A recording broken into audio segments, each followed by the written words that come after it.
Hey guys, Mike here, the Detroit Borg with the HP Chromebook 11. This is the new 11-inch Chromebook from HP. There's also an HP 14, but this is the cheapest one and probably going to be the biggest volume seller Chromebook.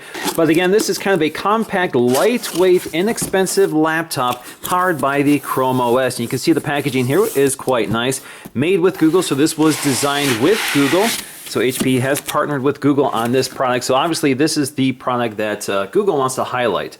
All right, so let's just move these end pieces and we can take a look at this rather nice packaging they've done here. So you can see it's kind of a paper product, but it looks like it's a plastic shell. Really nicely done.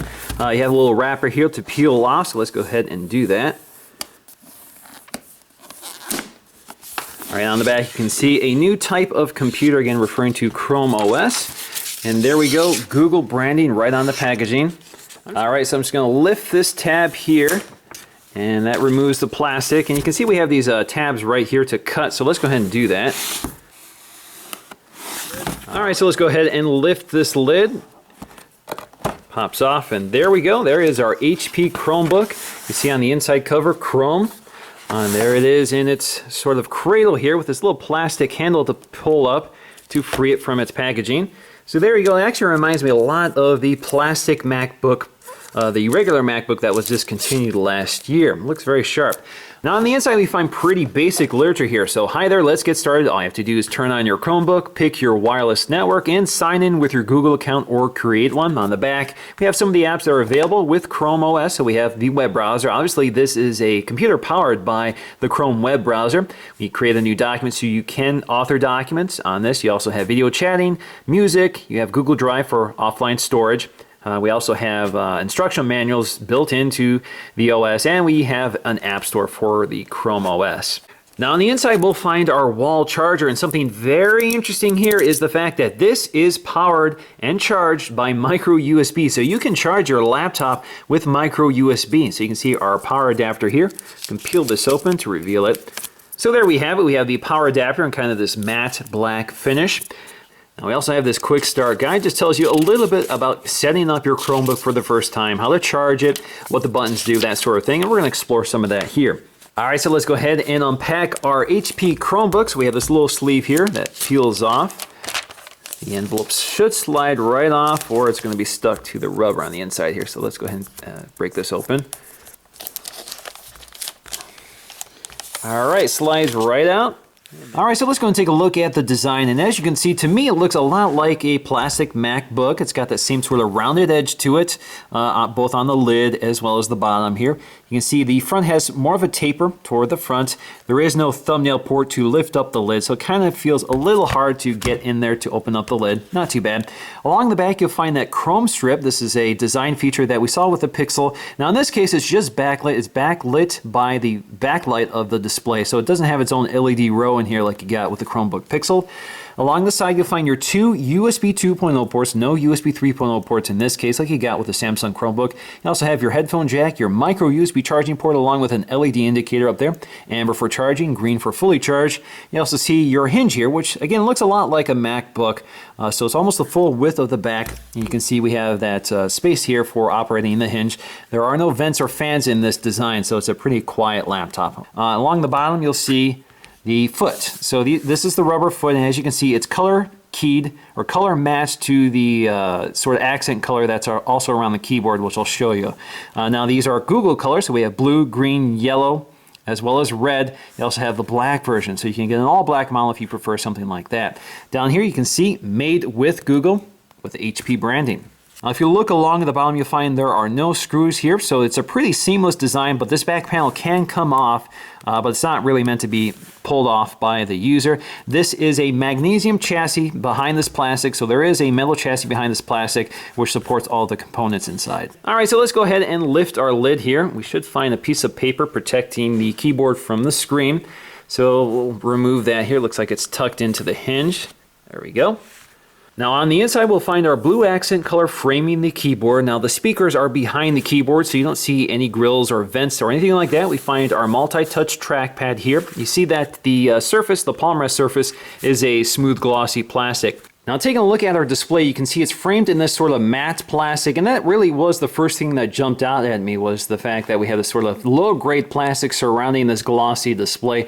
The display is actually very similar to the one on the MacBook Air. This is an IPS display, good off-axis viewing, has a resolution of 1366 by 768, and again, it's the same dimensions, 11.6 inches. It's kind of a wide screen. We have our VGA camera up here, so not 720p, just VGA. We have an ambient light sensor as well as our microphone. We have our Chrome branding down below. As you can see, that looks pretty nice. Now, if you look really closely at the hinge, again, it resembles a MacBook in many ways. You can see a full width hinge here, along with our bezel around the side. So if you close it up, you can see it's pretty tight. You don't see any grills down here. So like the MacBook Air, which requires a fan, you don't see any grills sort of exposed when you open up the hinge. It's pretty tight. All right, so it looks like it's shipped to me with the battery completely discharged, so I'm going to go ahead and connect my power supply. So you can see I get a little amber light indicating that it's charging. So let's go ahead and see if we can boot it up. All right, so I'm going to hit the power button. Now the great thing about a Chromebook is the fact that it boots up really quickly. It's using flash storage. Again, 16 gigs of flash storage, has 2 gigs of RAM. This is running a Cortex A15 dual-core processor clocked at 1.7 gigahertz. Again, that's very similar. I think it's actually identical to the outgoing Samsung Chromebook. All right, so let's go ahead and set this up. I can select my language, my keyboard, and I can select a network. So let's go ahead to my time capsule here.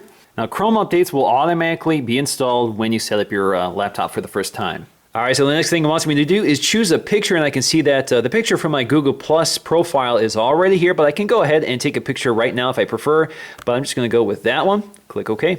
All right, so if you're new to the Chromebook, here's your chance to explore it. Now you get this tutorial page full of guides. So for example, how to add apps. There is an app store here.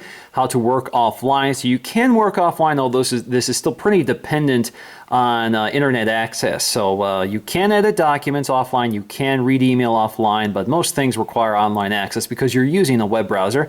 You can also print from here, so you can connect your printer, and this explains how to do that. We also have, for example, some keyboard and touchpad tips and tricks. The keyboard tip and trick is pretty useful because, for example, there is no caps lock key here.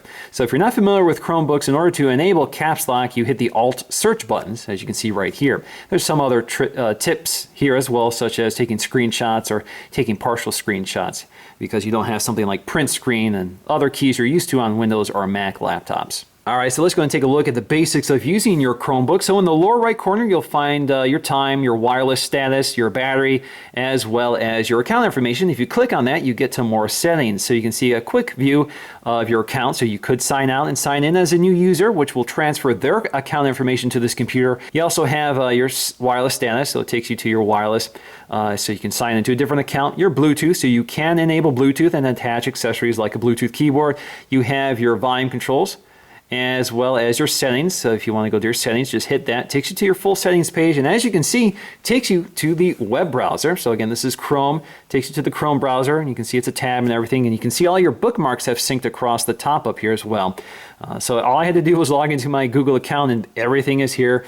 Very simple. Now you can see all the options that are available to you, including the users. You can go to advanced settings to see more information here. So you can see date and time. You can select what time zone you're in. It looks like it's chosen the wrong time zone for me, so let me go to Eastern Standard Time. You also have your privacy settings, Bluetooth, passwords, and forms, your web content such as font size, page zooms. So I set it to 100% here, which is default. You can choose your language. You can choose your download location, so you can download files to this and change its location. So you do have a file browser on this. You have your managed certifications for HTTPS, Google Cloud Print, so you can manage your cloud printing from here as well. Now on startup, I can also tell it what to do. So for example, I can have it open a new tab page. I can have it continue where I last left off, which is what I prefer, or you can open a specific set of pages and you can go ahead and set those pages here. I also have some accessibility options. You have Power Wash, which will remove all user accounts and reset your Chrome to a factory. You also have reset browser settings, so you can go ahead and reset that if you've changed all this and you want to go back to the default configuration. Now you can also manage your extensions here. So again, this is Chrome, so you can install all of your extensions. And yes, I do have AdBlock. You have a calculator. You have the camera app. Some other things I've installed, including Chromecast. So this does Chromecast tabs to your Chromecast on your TV as well. Now in our lower left corner, we'll find our launcher. Right now I just have 3 apps or bookmarks, if you really want to call these apps. They're pretty much bookmarks because they open up inside the Chrome browser. So you can see we can launch Chrome. As you hover over it, you can see that they light up for you and tell you what they are. So we can launch Chrome, opens up a window. Now if we go ahead and launch Gmail, it basically opens up in another tab. So let me zoom out to show you this. Let's go ahead and launch Gmail. There you go. And we can also launch Maps as well. And if we go to our app drawer, we can load more of our apps. So we can launch YouTube, and we can launch Google Drive, and we can continue opening them all up. Now you can see up here, we can close individual tabs as well. Now if you want to pin some of these items to your launcher, you can do that as well. Basically you use the right click gesture, which is a 2-finger tap. So for example, if I want YouTube to appear on my launcher, just right click, and I can say pin to launcher.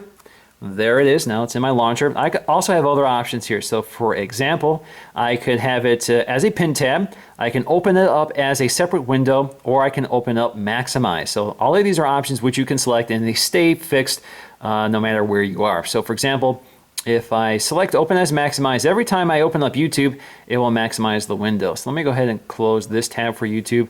Try opening up YouTube now. There you go, fills up the entire window. If I don't want that behavior to happen all the time, I can say open as a regular tab. Now something unique to the Chromebook experience is the way windows are managed. So if you go up here, you can see you can close your window, or you can go up here to sort of either left justify your window, right justify it, or minimize it. So if you go to minimize it, it kind of takes it back to your dock. If you go back to your dock, you can maximize that window. You can also just hit that box, and it sort of minimizes it enough so you can see your desktop here. So you can basically get that standard Windows experience. Now we do have an app store here. So if we go to the app store, you can see apps optimized for the Chrome OS. Now you can see all of the apps available here, and they're broken down into their respective categories. So we have Google Drive, and as you can see here, if you look in the upper left corner, you see that check mark that indicates I already have it installed.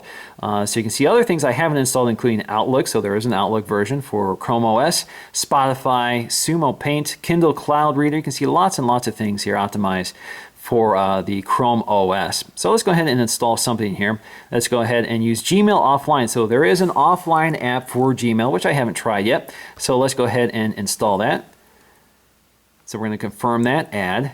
And as you can see, it's added to my app drawer. So if I launch that here, so basically this preloads all of my Gmail. This means that I can be disconnected from my wireless network and still be able to click on all of my email to view it. Now, if you have open tabs and you want to jump to them, you just tap on one of your icons below here. Of course, you do have to have them in your launcher. And as you close them, you can see that the light underneath the icon disappears. So for example, if I close the YouTube tab, that goes out. If I close the Map tab, that goes out. And if I close the Gmail tab, that also goes out. Now, for the most part, the Chromebook keyboard is pretty familiar. So we have our volume controls up here, including mute. We have our power button up in the upper right corner. We have our screen brightness controls up here. Now we have our escape key here. We have these navigation keys for example, going backward or forwards in our web history. We also have this refresh button. Now we have 2 buttons here. One is for maximizing your window, and another one is for tabbing between your open windows. Now the trackpad is a pretty good size, and we have that 2-finger gesture to scroll, or that 2-finger gesture to right click on an item. Now we have a single click button here, so we don't have a left hand or right hand click side. It's just one single click here, and it clicks more toward the bottom than the top. Now this Google themed light strip across the back, this is becoming a Google Chrome trademark. You'll see this on the Chrome Pixel. Now with the Chrome Pixel, it's a dedicated light bar. It actually has its own LEDs, and it's able to change its own color, do a whole light show and that sort of thing. This is just backlit by the display, and it's actually kind of hard to see unless you have the lights off. But once you turn the lights off, you can see it, so it's kind of dim here, but it's kind of nice to have it. Now, of course, with Google, we have Google Docs. So if you need a word processor or a spreadsheet app, that's built in. Of course, that launches within the web browser, so it's not a pre-installed app, and you do need to have access to internet in order for this to work. Now, we have a host of media options from Google, including Play Music as well as Movies. So if we go to Google Play Movies, we can launch that. Again, it launches in a web browser, not a dedicated app. All right, so we can go ahead and play back our video. We can go to full screen mode. Now, playback of video is really smooth with no frame dropping, and the speakers are superb. They're much better than I expected. Excellent stereo sound coming out of the speakers from this keyboard.